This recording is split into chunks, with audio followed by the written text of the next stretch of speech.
Avant de plonger dans cette histoire incroyable, pensez à vous abonner à la chaîne et à activer la cloche. Ici, chaque récit a quelque chose à dire, et vous ne voudrez pas en manquer un seul. Détroit, hiver 2025. La ville était enveloppée d'un silence glacial, seulement brisé par le crissement de la neige sous les pas des rares passants. Les lampadaires diffusaient une lumière blafarde sur les trottoirs craquelés et les façades des bâtiments abandonnés. Dans une petite maison au bout d'une ruelle, Elliot Johnson, 38 ans, était assis dans un fauteuil usé, le regard perdu dans les flammes mourantes de la cheminée. Autrefois entrepreneur prospère, Elliot avait connu le sommet avant que la trahison et la malchance ne le précipitent dans la ruine. Il avait tout perdu, sa fortune, sa réputation, et surtout, Maria, sa femme, morte 3 ans plus tôt dans un accident qu'il n'avait jamais réussi à surmonter. Chaque objet dans la pièce lui rappelait des souvenirs douloureux, la vaisselle qu'ils avaient choisie ensemble, le vieux piano sur lequel elle jouait, et la photo encadrée sur la table basse, où Maria souriait, insouciante et lumineuse. Ce soir-là, il feuilletait distraitement un journal local, son regard fatigué glissant sur les annonces et petites nouvelles de quartier. Soudain, un article attira son attention. Une vente aux enchères inhabituelle, organisée pour des familles pauvres, une jeune fille de 19 ans serait vendue aux enchères par ses parents endettés. Le texte précisait avec un cynisme glaçant, une opportunité pour offrir un foyer et un avenir à une jeune fille courageuse. Elliot sentit un frisson d'indignation et de tristesse le parcourir. Comment pouvait-on traiter un être humain comme un objet, à vendre pour de l'argent? Son cœur se serra pour la jeune fille inconnue, et une colère sourde monta en lui. Mais sous cette colère, il y avait aussi une étincelle de compassion et un étrange élan protecteur. Pour la première fois depuis des années, Elliot prit une décision claire. Peu importaient ses dettes, peu importait sa ruine, il ne pouvait rester spectateur de cette injustice. S'il pouvait empêcher cette humiliation, il le ferait, quoi qu'il en coûte. Sans le savoir, ce simple acte de bonté allait non seulement sauver Jasmine Carter, la jeune fille en question, mais aussi éveiller en lui une part de vie qu'il croyait perdue à jamais. Ce soir-là, dans le froid et le silence de Détroit, un veuf ruiné se préparait à défier le destin, et une jeune fille se tenait au bord d'une vie qu'elle n'avait jamais choisie. La salle était froide, non seulement à cause de l'hiver glacial qui s'infiltrait par les fenêtres anciennes, mais aussi à cause de l'atmosphère lourde de murmures et de jugements silencieux. Les sièges étaient remplis de visages curieux, certains avides de spectacle, d'autres simplement indifférents. Au centre, sur une estrade éclairée par un halo cru, se tenait Jasmine Carter, 19 ans. Ses cheveux noirs encadraient un visage marqué par la peur et la résignation. Ses yeux cherchaient désespérément un visage familier dans la foule, mais tout ce qu'elle vit, ce furent des inconnus évaluant sa vie comme une marchandise. Ses parents, assis au premier rang, étaient crispés. La pauvreté et la pression les avaient poussés à accepter l'inacceptable. Ils murmuraient des excuses, des justifications maladroites, mais Jasmine entendait chaque mot comme un poignard. La honte brûlait ses joues. Jamais elle n'aurait imaginé être vendue par ceux qui auraient dû la protéger. C'est alors qu'il entra. Elliot Johnson, veuf ruiné, vêtu simplement d'un manteau sombre, marchait avec une assurance tranquille. Son regard, cependant, n'était pas froid, il était rempli d'une détermination rare, presque silencieuse, qui semblait traverser la pièce comme une brise inattendue. Ses yeux rencontrèrent ceux de Jasmine. Dans ce bref instant, il vit toute la peur, la défiance et la douleur qu'elle essayait de cacher derrière un masque de dignité. Lorsque les enchères commencèrent, les offres montèrent rapidement. Des hommes et femmes d'affaires aisés rivalisaient pour ce qu'ils considéraient comme un investissement. Les voix étaient sèches, calculatrices, et chaque hausse de prix résonnait comme un coup de marteau sur le destin de Jasmine. Puis Elliot leva la main. Un silence soudain tomba. Tous les regards se tournèrent vers lui. 50 000 $, annonça-t-il calmement. Les murmures se transformèrent en chuchotements stupéfaits. Comment un homme visiblement ruiné pouvait-il surenchérir ainsi, défiant ceux qui pensaient tout savoir? La mère de Jasmine, la voix tremblante, osa demander « Pourquoi vous ?»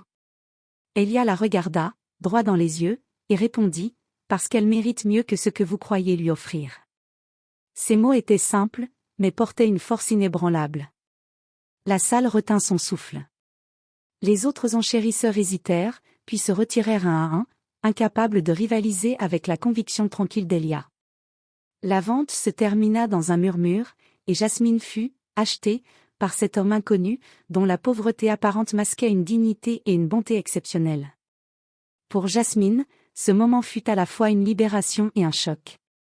Elle ne comprenait pas encore ce que cet homme représentait vraiment, ni un simple sauveur, ni un simple acheteur, mais quelqu'un capable de changer son destin de manière irréversible. La voiture d'Elia avançait lentement sur les rues enneigées de Détroit. Jasmine Carter, assise sur le siège passager, ne disait rien. Son cœur battait la chamade, mêlé de peur, de confusion et d'un sentiment étrange de curiosité. Elle avait été achetée par cet homme mystérieux qui ne ressemblait en rien aux riches spéculateurs arrogants de la salle d'enchères. Lorsque la voiture s'arrêta devant un immeuble modeste, Jasmine fronça les sourcils. Ce n'était ni un manoir, ni un appartement luxueux. Les briques étaient ternes, les fenêtres légèrement fissurées, et la neige recouvrait un porche usé. Elia descendit calmement, ouvrant la portière pour elle avec un geste naturel et respectueux. « Bienvenue chez moi », dit-il simplement, sans aucune fierté ni arrogance. À l'intérieur, l'appartement reflétait la vie d'un homme brisé mais digne. Les meubles étaient simples, certains anciens, mais soigneusement entretenus. Une vieille cheminée, avec des cendres froides, trônait au centre du salon. Sur la table basse, une photo de Maria, son épouse décédée, et quelques bibelots épars racontaient une histoire de souvenirs et d'amour perdu. Jasmine observa silencieusement. Ses premières impressions furent de la méfiance et de l'incrédulité. Comment quelqu'un avec si peu de richesse matérielle pouvait-il avoir osé l'acheter? Était-ce un simple caprice? Ou quelque chose de plus complexe? Elia, sentant son trouble, ne dit rien de trop. Il lui fit visiter l'appartement, lui montrant une chambre modeste mais propre, avec des draps soigneusement pliés et une petite bibliothèque remplie de romans et de journaux. Tout respirait le calme et le respect. Aucun ordre imposé, aucune autorité brutale. Juste une invitation silencieuse à rester, à se sentir protégée. La nuit tombait, et Elia prépara un simple repas. Jasmine, toujours sur ses gardes, l'observait. Petit à petit, elle remarqua les détails, sa manière de sourire en parlant de Maria, son respect silencieux pour elle, le soin apporté à chaque geste. Il n'y avait ni pitié, ni arrogance, seulement une humanité profonde. Plus tard, alors qu'ils s'assirent près de la cheminée éteinte, Jasmine vit Elia sortir une photo jaunie de Maria et pleurer silencieusement. C'était la première fois qu'elle voyait cet homme vulnérable, et quelque chose en elle se détendit. Elle comprit qu'il n'était pas simplement un bienfaiteur, mais un homme qui avait perdu et souffert, et qui voyait maintenant une raison de protéger quelqu'un d'autre. Pour la première fois depuis la vente, Jasmine sentit un léger espoir. Peut-être que cette nuit n'était pas seulement la fin de sa liberté, mais le début d'une vie qu'elle pourrait choisir elle-même. Les semaines passèrent et Jasmine s'habituait peu à peu à sa nouvelle vie. La peur initiale avait laissé place à une curiosité prudente. Elia, toujours respectueux de son espace, ne la pressait jamais. Au contraire, il laissait parler son instinct et sa volonté de comprendre. Chaque soir, ils partageaient des repas simples et des conversations longues, où Elia racontait des histoires de Maria, de ses rêves, et des projets qu'ils avaient eus ensemble. Mais un soir, alors qu'il rangeait de vieux dossiers dans le bureau d'Elia, Jasmine tomba sur un classeur poussiéreux rempli de documents financiers et de lettres. Elle s'approcha, fascinée. À travers ces papiers, elle découvrit la vérité sur Elia. Autrefois un entrepreneur brillant, il avait construit un empire dans l'industrie locale. Mais la trahison de partenaires proches et une fraude bien orchestrée avaient détruit sa fortune. Il n'était pas un homme faible ou incapable, simplement victime de circonstances cruelles. Jasmine, impressionnée, le confronta doucement. « Vous avez tout perdu, mais vous avez été trahi. Pourquoi ne pas avoir riposté ?» Elia soupira, les yeux baissés. « Parce que la vengeance ne ramènera pas Maria. Et parce que je ne voulais pas devenir le monstre qu'ils espéraient que je devienne. » Ces mots frappèrent Jasmine au cœur. Elle voyait maintenant l'homme derrière l'image calme et digne, un homme brisé mais avec un code moral et une force intérieure inébranlable.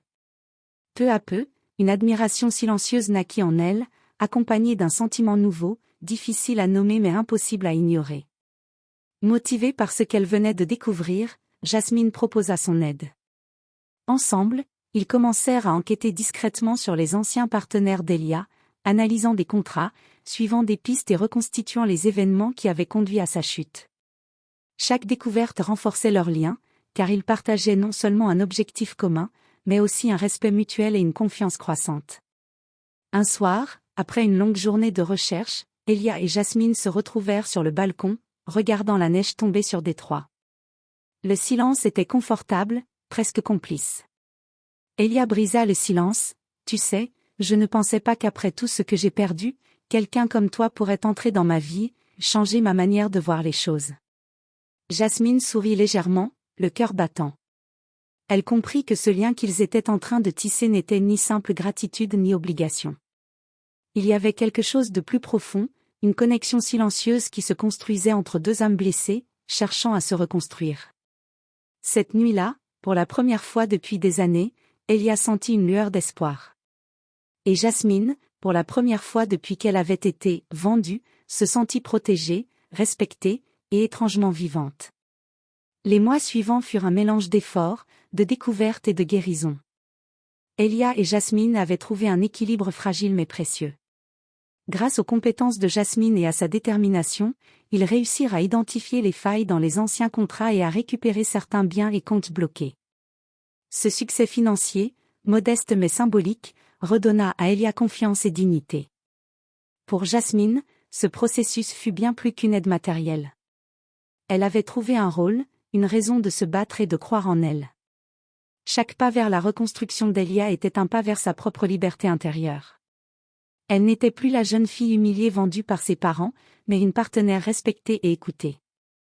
Leur relation évolua naturellement. Ce qui avait commencé comme gratitude et respect mutuel se transforma en une affection silencieuse, puis en une intimité délicate. Elia découvrit qu'il riait à nouveau, qu'il se surprenait à imaginer l'avenir avec Jasmine à ses côtés. Et Jasmine réalisa que, derrière la tristesse et la ruine, Elia possédait une bonté et une force qui l'attiraient irrésistiblement. Un soir, alors qu'il regardait le coucher de soleil à travers les vitres embuées de l'appartement, Elia prit la main de Jasmine et murmura : « Tu as changé ma vie, Jasmine, plus que tu ne le sauras jamais. » Elle le regarda, le cœur battant, et répondit doucement : « Et toi, tu m'as montré que même après la douleur, on peut encore trouver la lumière. » La vente aux enchères, qui semblait être le point le plus bas de leur vie respective, avait en réalité été le catalyseur d'une renaissance. Elia avait trouvé un nouvel espoir et une nouvelle raison de vivre. Jasmine avait trouvé la force de se reconstruire et de choisir son propre destin. Dans ce petit appartement modeste, entre les souvenirs d'un amour perdu et les promesses d'un futur incertain mais lumineux, deux âmes brisées avaient trouvé l'un en l'autre non seulement le réconfort et la protection, mais aussi la possibilité de renaître.